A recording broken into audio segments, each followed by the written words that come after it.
छौड़ी बारा ले लगानिया के करा जोरे मड़ावा छराई लेनी गे छौड़ी भरा ले लगानिया।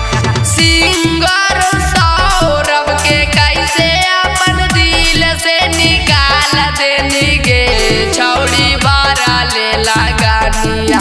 राइटर आयुष के कैसे अपन दिल से निकाल देनी गे छौड़ी भरा ले लगानिया के करा जोरे मांगिया सजाए लेनी गे छौड़ी भरा ले लगानिया के करा जोरे तिला का चुमाए लेनी गे छौड़ी भरा ले लगानिया।